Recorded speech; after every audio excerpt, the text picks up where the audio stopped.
Mabilis! Meron ka na amin!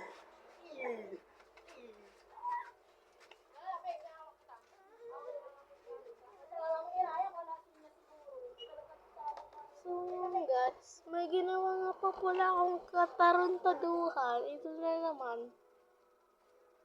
Ay, pwede naman siya dito. Oh.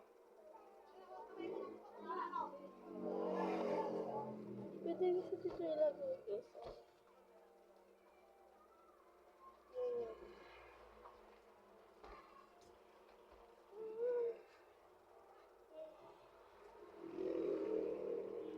Pwede dito sa kanya.